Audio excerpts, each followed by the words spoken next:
అందరికీ మరణాత మరణాత మరణాత. మరి దేవుని మహా ఉచితమైన కృపను బట్టి ఇటు ఘనమైన మహోత్సవములో ఏకీభించే భాగ్యం ఇచ్చిన దేవునికి మహిమ కలుగును గాక. ఆమేన్. మరి దేవుని వాక్యం చదువుకుందాము. పరిశుద్ధ గ్రంథములో నుండి పేతురు రాసిన 2వ పత్రిక 1వ అధ్యాయము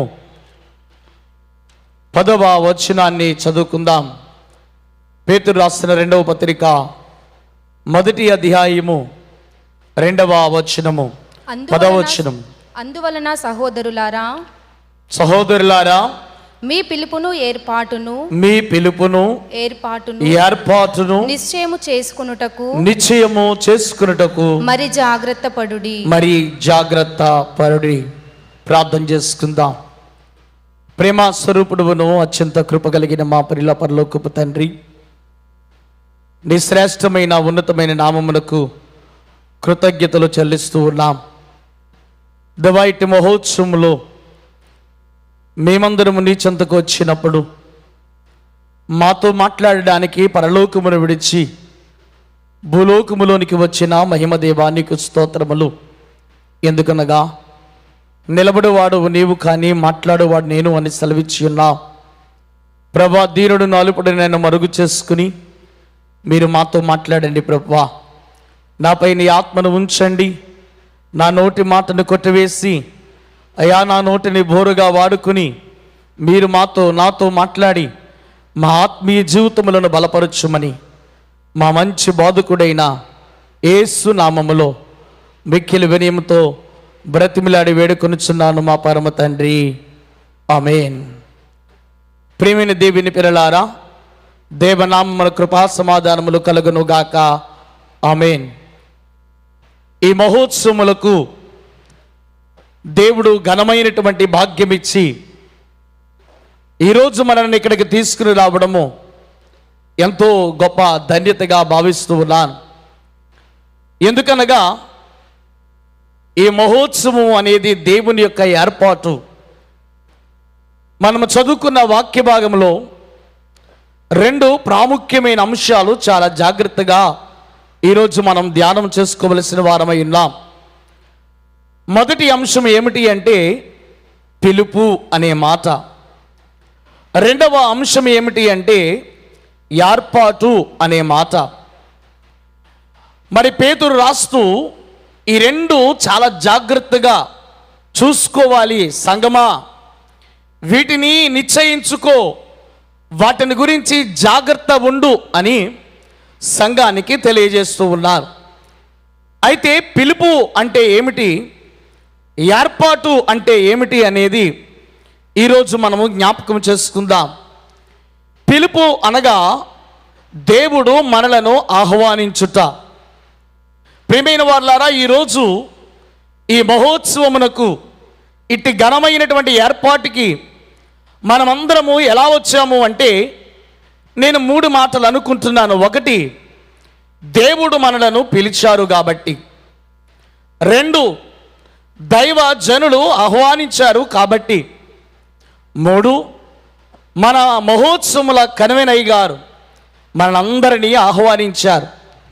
నిజంగా ఈ సంవత్సరం ప్రత్యేకత మనం గమనిస్తే 86వ మహోత్సవంలో ఆహ్వానించడానికి ప్రత్యేకంగా ఒక ఆహ్వాన కమిటీని ఏర్పాటు చేసి క్రూసిడర్స్ అనే నామకరణమును జరిగించి మరి దైవజనులు అందరినీ, అన్ని సంఘముల వారిని మరి ఆ క్రూసిడర్స్ వచ్చి ప్రత్యేకమైన ఆహ్వానం ఇచ్చి అందరినీ పిలిపించారు. ఈరోజు మనమందరం ఇక్కడికి వచ్చామంటే మనకి 3 పిలుపులు ఉన్నాయి. 1, దేవుడు మనల్ని పిలిచాడు. 2వది దైవజను యొక్క పిలుపు. 3వది మన కన్వీనర్ గారు మనకిచ్చినటువంటి ఆహ్వానం. ఇటు ఘనమైన ఆహ్వానం అందుకుని ఎక్కడికి వచ్చాము మనమందరము అంటే మహోత్సవానికి వచ్చాం. ప్రియమైన వారలారా, మహోత్సవము అనేది చాలా ఉన్నతమైనది. బైబిల్ మిషన్ యొక్క ఏర్పాటులో మనం చూస్తే బైబిల్ మిషన్ ఏర్పాటులో ఉన్న ఒక ప్రత్యేకత ప్రతి ఏటా ఈ ఉత్సవం జరగడం ఇది ఒక ప్రత్యేకత. ఎందుకంటే ఆనాడు భూప్రపంచంలో చాలామంది జనాంగం ఉన్నప్పుడు దేవుడు ఒక జనాంగాన్ని ఏర్పాటు చేసుకుని వారిని ఏమన్నాడు అంటే ఏర్పాటు జనాంగము అన్నారు ప్రభు. దేవుడు ఇశ్రాయేలీయులను పిలిచిన పిలుపు ఏమిటంటే ఏర్పాటు జనాంగం. అంటే దేవునికి అందరూ ఇష్టం లేరా? అందరూ ఆయన పిల్లలు కారా అంటే అందరూ ఆయన పిల్లలే. కానీ ఆయన కార్యసిద్ధి కొరకు, ఆయన రక్షణ మహాసంకల్ప నెరవేర్పు కొరకు దేవుడు ఇశ్రాయేలీయులను ఏర్పాటు చేసుకున్నారు. కాబట్టి ప్రపంచంలో అంతమంది ఉండగా దేవుడు అబ్రహాముని పిలిచి అబ్రహాము ద్వారా ఇశ్రాయేలుని ఏర్పాటు చేసుకున్నారు. అందుకని ప్రపంచంలో ఇశ్రాయేలీయులను ఏర్పాటు జనాంగం అన్నారు. ఆ తదుపరి నవీన కాలంలో ఎన్నో మిషన్లు ఉండగా దేవుడు ఘనమైనటువంటి స్థితిని ఫాదర్ ఎం దేవదాసయ్య గారికి ఇచ్చి బైబిల్ మిషన్ను స్థాపించమని మరి స్వర్ణాక్షరములతో గాలిలో దేవుడు చూపించగా బైబిల్ మిషన్ స్థాపించి ఇట్టి ఘనమైనటువంటి స్థితిని దైవజనుల ద్వారా మనకి ఇచ్చి ఉన్నారు. అప్పుడు దైవజనులకు దేవుడు మన మాట ఏమిటి అంటే, అబ్బాయ్ ఇది నా మిషను అన్నారట. ప్రియమైన వాళ్ళారా, ఇది ఎవరిది? దేవునిది. దేవుడు బయలుపరిచిన బైబిల్ మిషను. అందుకని ఎక్కడ బైబిల్ మిషను అని చూసినా దానికి ముందు ఈ మాట ఉంటుంది. ఏమని? దేవుడు ఫాదర్ ఎం దేవదాసయ్య గారికి బయలుపరిచిన బైబిల్ మిషను. అంటే ఇది ఎవరి మిషను? దేవుని మిషను. ప్రియమైన వాళ్ళారా, ఇది దేవుని ఏర్పాటు. కాబట్టి బైబిల్ మిషను కూడా ప్రత్యేకమైనది. ఆనాడు ప్రపంచ జనాంగములో ఇశ్రాయేలీయులను దేవుడు ఏర్పాటు చేసుకున్నట్టు ఈనాడు క్రైస్తవ జనాంగములలో దేవుడు బైబిల్ మిషన్ ఏర్పాటు చేసుకున్నారు. అందుకని ఆనాడు ఇశ్రాయేలీయులకు దేవుడు అనేకమైన పండుగలను ఆచరించమని చెప్పారు, ఉత్సవములను ఆచరించమని చెప్పారు. ఆ ఉత్సవములను ఆచరించమని చెప్పిన దేవుడు కొన్ని సూచనలు వారికి ఇచ్చారు. ఇది నిత్యమైన కట్టడా అన్నాడు. తరతరములు మీరు అనుసరించవలసిన కట్టడా అని దేవుడు జ్ఞాపకం చేశారు. కాబట్టి ప్రియమైన వాళ్ళారా, ఇశ్రాయేలీయులు ఈ రోజుకి దేవుడు ఏర్పాటు చేసిన ఉత్సవములను వారు పాటిస్తూ ఉన్నారు. అది తరతరాలకు దేవుడిచ్చిన భాగ్యం.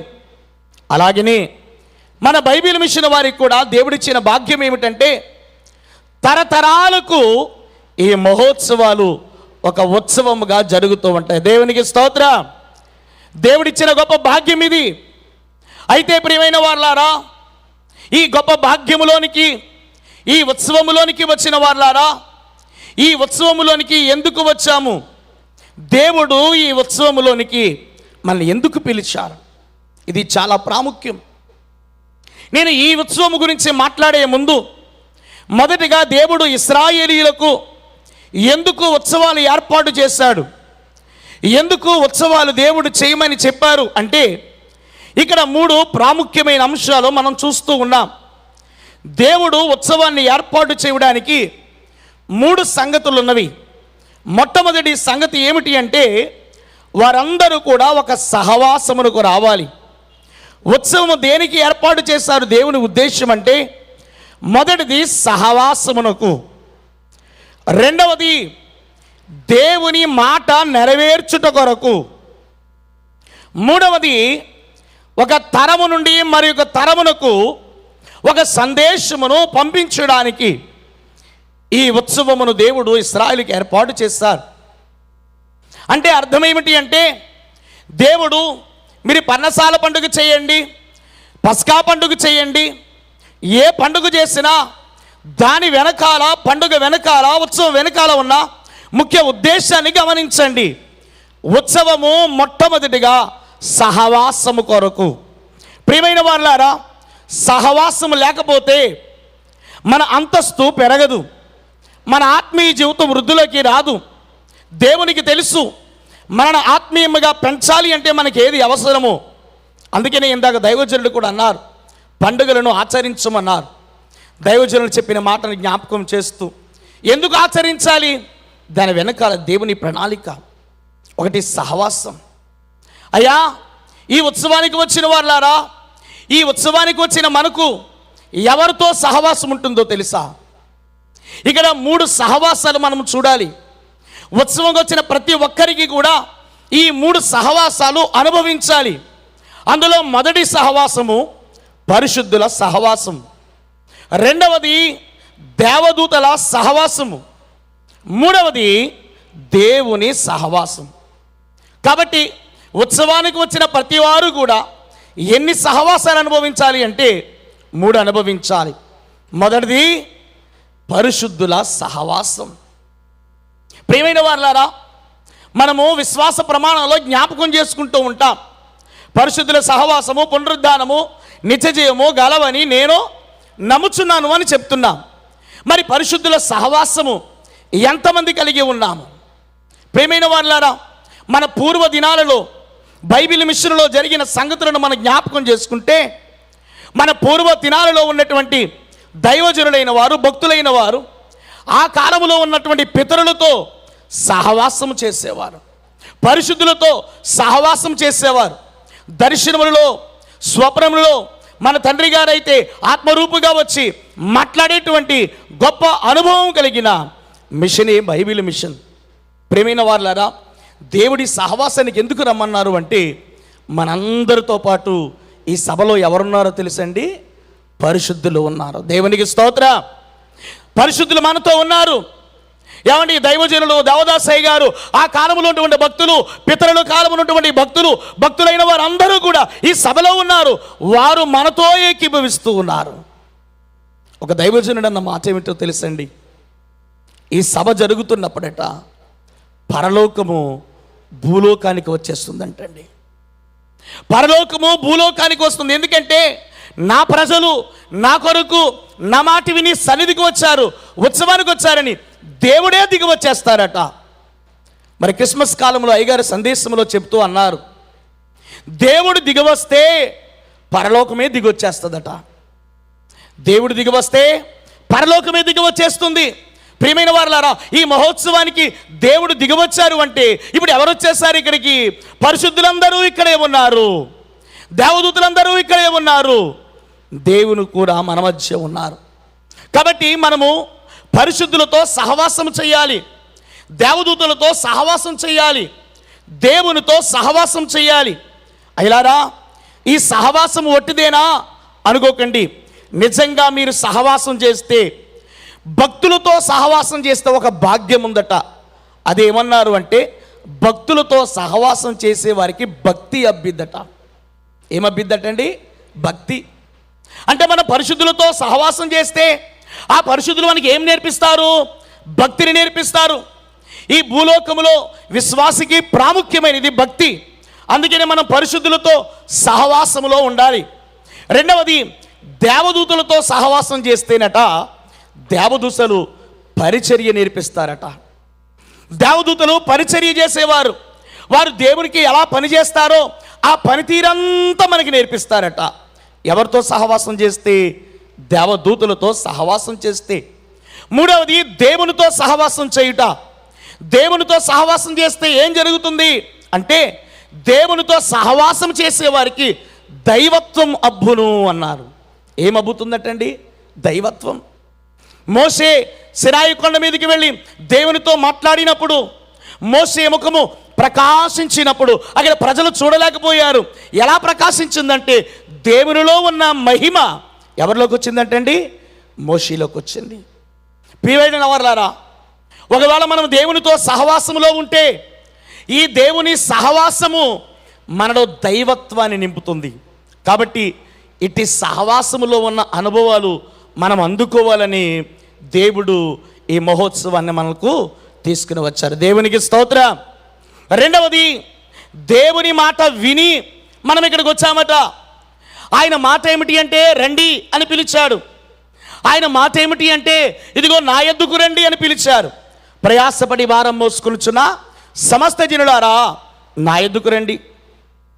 వస్తే మరి వచ్చిన వారికి దేవుడు ఏమైనా భాగ్యములు ఇచ్చారా అంటే చాలా భాగ్యములు ఉన్నాయి. ఒక 2 మాటలు మీకు జ్ఞాపకం చేస్తాను. ఆయన మాట వింటేనట ఆయనకి ఎంతో సంతోషమట. మాట విన్న వారికి భాగ్యవంతులుగా చేస్తారట. అందులో మొదటి భాగ్యము, మాట వినుట వలన విశ్వాసము కలుగుతుంది. వినుట వలన విశ్వాసము కలుగును. మరి ఈ విశ్వాసము ఎక్కడికి తీసుకుని వెళుతుందంటే దైవజనులు ఒక చక్కని పాట రాశారు. వినుట, విశ్వసించుట, ఆజ్ఞకు విధేయులయమనుట, ఈ 3 చేయవారు పరలోక రాజ్యానికి వారసులగుతారట. అంటే మనం మహిమ మేఘమెక్కాలి అంటే మొదట మనం వినాలి. ఎవరి మాట వినాలి? దేవుని మాట వింటే దేవుని మాట మనలో విశ్వాసమును కలిగించి ఆ విశ్వాసము అనుసరించేలా చేసి అటు రీతిగా అనుసరించే మనలను మేఘమెక్కించే భాగ్యము మాట వినటంలో ఉంది. అందుకని బైబిల్ మిషన్ మూలవాక్యం ఏంటి చెప్పండి? ఆయన మీతో చెప్పినది చేయడి. మాట వినాలి. మరి శిష్యులు అక్కడ అద్భుతం చేయడానికి కానా విందులో మాట విన్నారు గనుక అద్భుతం జరిగింది. అందుకని మాట వినండి, దేవుడు మీ విశ్వాస జీవితాన్ని దులోని తీసుకెళ్ళి ఘనమైన భాగ్యం ఇస్తారు. రెండవది, వినటం వలన ఇంకొక జరిగే భాగ్యం ఏమిటో తెలుసని, వినటం వలన దేవుడు సంతోషపడి మన కష్టములన్నీ తీర్చేస్తాడట. మనం ఆయన మాట వింటే ఆయన సంతోషపడి మన కష్టములన్నీ తీర్చేస్తారట. ఈ మాట కూడా అయ్యగారు ఒక పాటలో రాశారు. సంతోషం అందరాదే సంస్తుతి చేయరాదే అనే కీర్తనలో సర్వ కష్టములన్నీ అంతరింపజేసి అని రాస్తారు అయ్యగారు. అంటే దేవుని మాట వినడం ద్వారా మన కష్టాలన్నీ ఏమైపోతాయి? అంతరించిపోతాయి. కాబట్టి మనం దేవుని మాట వింటే మన కష్టాలన్నీ తీరిపోతాయి. చూసారా ఎంత గొప్ప భాగ్యానికి దేవుడు పిలిచాడో. అందుకని ఈరోజు ఈ మహోత్సవానికి వచ్చిన వాళ్ళారా, సహవాసములో ఉంటే కొన్ని భాగ్యాలు దొరుకుతాయి, ఆయన మాట వింటే మరికొన్ని భాగ్యాలు దొరుకుతాయి. కానీ విచిత్రం ఏంటో తెలుసండి, ఇంకొక 3వ ముఖ్యమైన అంశం ఉంది. ఏమిటో తెలుసండి? ఈ 3వ అంశంలోనే మనం నేర్చుకోవలసిన పాఠం ఉంది. ఏమిటో తెలుసా? మనము తరతరాలకి ఒక వర్తమానాన్ని పంపించాలి. ఇశ్రాయేలీయులు ఆ పండగ ఆచరించేటప్పుడు దేవుడు చెప్పిన మాట ఏమిటో తెలుసా? ఓ ఇశ్రాయేలు వాళ్ళారా, మీరు పస్కా ఆచరిస్తున్నప్పుడు మీరు ఒక మాట చెప్పండి. ఏమిటో తెలుసా? ఇదిగో మా దేవుడు మమ్మల్ని విడిపించాడు, ఇది మీ పిల్లలకు పిల్లల పిల్లలకు. దాన్ని ఒక చక్కని మాటలు అన్నారు, a message carry forward to the generations అన్నారు. అంటే తరాలకు వర్తమానము తీసుకువెళ్ళట, తరాలకు సువార్త తీసుకువెళ్ళడమే ఈ ఉత్సవం యొక్క ముఖ్యమైన ఉద్దేశం. మరి ఆ రోజు దేవుడు ఇశ్రాయేలుకు ఉత్సవాలు ఇచ్చారు. చాలా ఉత్సవాలు వారు చక్కగా జరిగించారు. ఒక్కొక్క ఉత్సవంలో ఒక్కొక్క ముఖ్యమైన ఉద్దేశం. పస్కా ఒక ఉద్దేశం కొరకు, పర్ణశాల పండుగ ఒక ఉద్దేశం కొరకు. ఆ ఉద్దేశాలు వాళ్ళు ఏం చేయాలంటే ఈ తరము నుండి ఇంకొక తరానికి దాన్ని తీసుకుని వెళ్ళాలి. మరి ఇశ్రాయేలీయులు చక్కగా పాటిస్తూ ఒక తరము నుండి ఇంకో తరానికి తీసుకువెళ్ళారు. మరి మనం ఏం చేస్తున్నాం? మనం ఏం తీసుకువెళ్ళాలి నెక్స్ట్ తరానికి? ప్రియమైన వారు, ఇక్కడే చాలామంది మరి బైబిల్ మిషన్లు ఏర్పాటు మిషన్లోకి వచ్చారు, కానీ ఇక్కడికి వచ్చిన మనం ఏం చేయాలో మర్చిపోతున్నాం. పిలువబడిన మనం మన పనేమిటో మర్చిపోతున్నాం. ఎందుకు పిలువబడ్డాం మహోత్సవానికంటే మన కూడా మన తర్వాత తరానికి ఒక వర్తమానం తీసుకెళ్ళాలి. ఏమిటో తెలుసా? ఇది దేవుడు ఏర్పాటు చేసిన బైబిల్ మిషన్ అని, ఇది దేవుని మిషన్ అని మనము తర్వాత తరాల వారికి వర్తమానం అందించాలి. ఇది ప్రత్యేకమైనది, దీనిలో ప్రత్యేకత ఉన్నది. అయ్యగారు బైబిల్ మిషన్లో దేనిలో ఎక్కువ అని చాలా విషయాలు రాశారు. అందులో ఒక్క మాట ఏమిటి అంటే బైబిల్ మిషన్లో సన్నిధి ఉన్నది అన్నారు. ఏముందంటండి? సన్నిధి. ఈ సన్నిధి ఉంది కాబట్టే ఈ సన్నిధి వలన ఈ మిషన్ ప్రత్యేకమైనది. మరి సన్నిధి ఉన్నదని ఈ సంవత్సరములు వచ్చిన సభకు వచ్చిన మనమే మరొక తరానికి పంపించాలి ఈ వర్తమానం.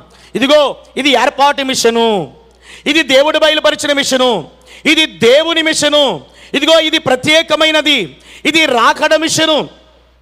ఇందులో మనం ప్రత్యేకమైనటువంటి అంశాలు ఉన్నాయి.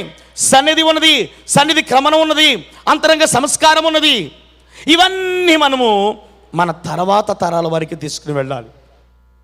అందుకని ప్రియమైన వాళ్ళరా, దేవుడు ఇశ్రాయేల్ ఉత్సవం చేయమన్నారు. ఒక వానాన్ని, ఒక వర్తమానాన్ని, ఒక సువార్తను ఒక తరము నుండి ఇంకో తరానికి తీసుకెళ్ళడం. అదే పని ఈరోజు మనము కూడా చేయాలి. అలా చేస్తే దేవుడు అంటున్నాడు, సువార్త ప్రకటించు వారి పాదములు పర్వతం మీద ఎంతో సుందరమైనవి. అంటే మీ బ్రతుకులు దేవుడు ఎలా మార్చేస్తాడు? సుందరమైన బ్రతుకులుగా మారుస్తారు. దేవునికి స్తోత్రం. కాబట్టి ఇప్పుడు పిలువబడిన మనము 3 ధన్యతలు తెచ్చుకున్నాం. ఒకటి, సహవాసము ద్వారా కొన్ని భాగ్యాలు. రెండవది, దేవుని మాట వినడం ద్వారా కొన్ని భాగ్యాలు. మూడవది, ఒక తరము నుండి ఇంకొక తరానికి వర్తమానము తీసుకువెళ్ళడం ద్వారా కొన్ని భాగ్యాలు మనం అందుకున్నాం. చాలా సంతోషం. కాబట్టి ఇప్పుడు పిలువబడిన మనందరికీ ఈ అన్ని భాగ్యాలు ఆ దేవాతి దేవుడి అనుగ్రహించును గాక. అయిపోయింది. పిలువబడ్డాము, బాగానే ఉంది, కానీ ఇక్కడితో పూర్తవలా. పేతురు రాస్తూ 2వ మాట ముఖ్యంగా జ్ఞాపకం చేస్తున్నాడు. ఏమిటి ఆ మాట అంటే, మీ పిలుపును ఎంత నిశ్చయం చేసుకున్నారో మీ ఏర్పాటును కూడా అంత నిశ్చయం చేసుకోండి. పిలువబడిన వారులారా, పిలుపు దగ్గర ఆగిపోకండి. పిలుపులో ఉన్న భాగ్యాల దగ్గర ఆగిపోకండి. పిలుపు తర్వాత ఉన్న మహోన్నతమైన స్థితి ఏర్పాటులోనికి రండి. మనం పిలుపు దగ్గర ఆగిపోదామా? ఏర్పాటులోనికి వెళదామా? ఏర్పాటులోనికి వెళ్తే చాలా భాగ్యాలు ఉన్నాయి. అందులో ఒక చిన్న మాటను మీకు జ్ఞాపకం చేసి నా వాక్యమును ముగించాలని ఆశపడుతూ ఉన్నాను. ఎక్కడి నుంచి మనం మాట్లాడదాము అంటే, ప్రకటన గ్రంథంలో ఒక చిన్న సంగతి. ప్రకటన గ్రంథములో 14వ అధ్యాయంలో ముద్రించబడిన 1,44,000 మందిని గురించిన సంగతి దేవుడు చక్కగా వ్రాయించారు.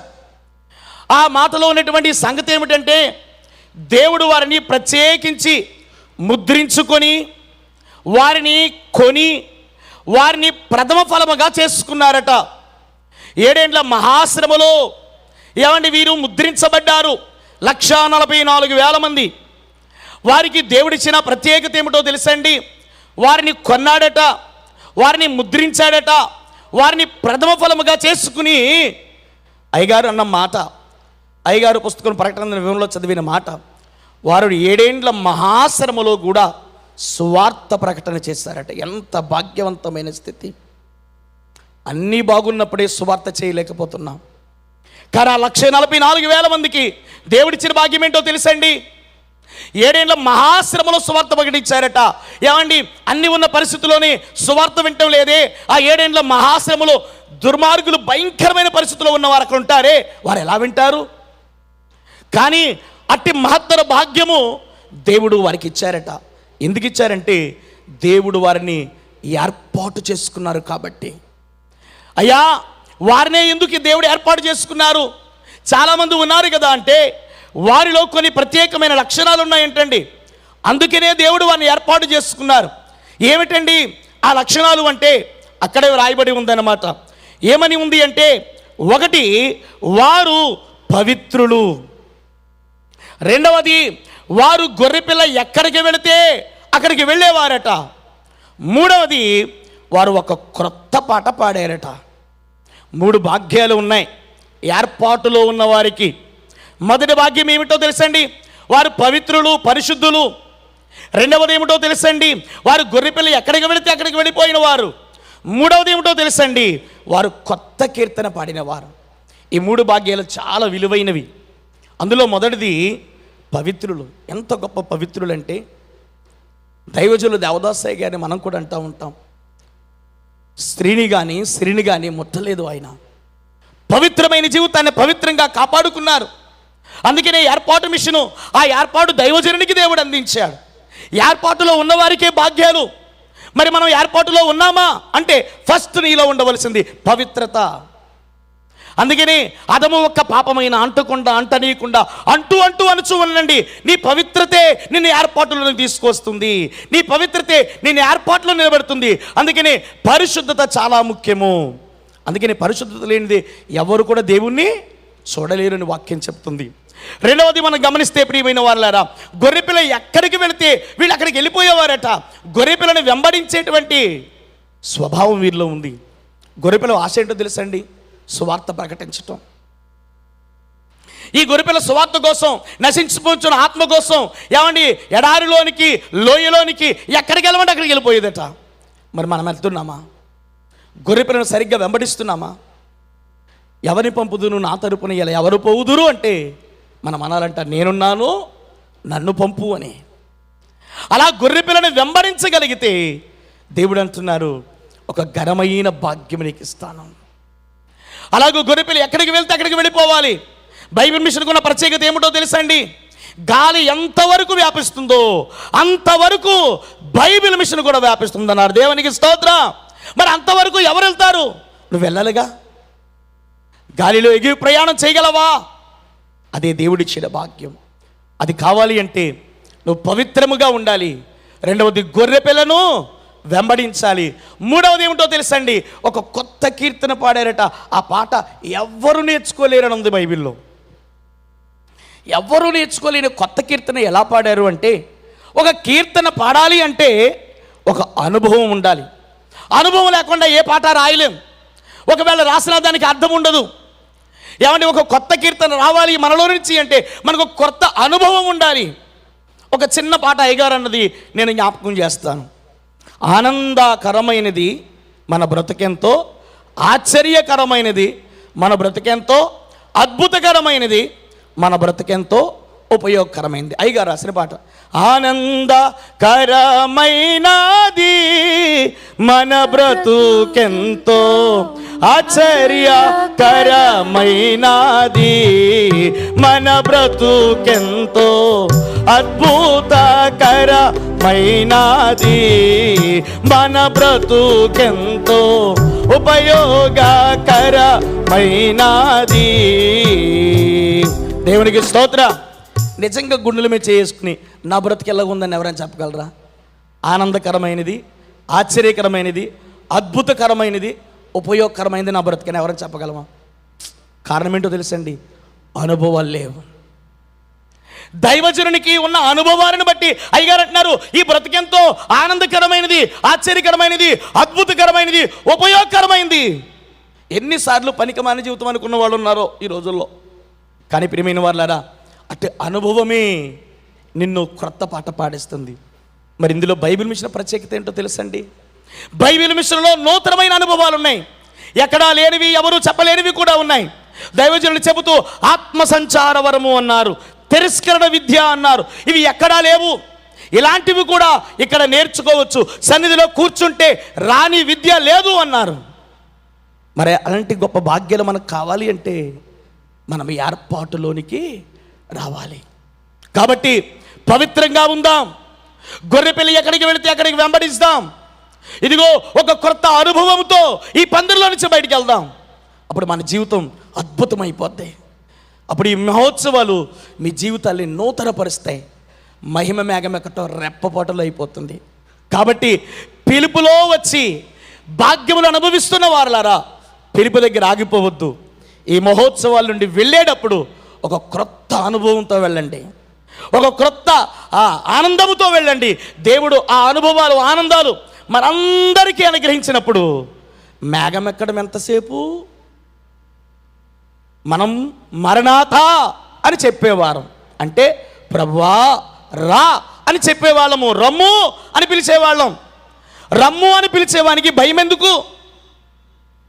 ధైర్యంగా ప్రభువా నువ్వు రమ్ము అని పిలవాలి అంటే నీకెంత అనుభవం ఉంటుందో. నీ లోతే ప్రభువుని నిన్ను పిలిచేలా చేస్తుంది. మరి ఎప్పటి నుంచో బాగా ప్రాచుర్యమైన పాట మీ అందరికీ తెలుసు, నడిపించు నానావా.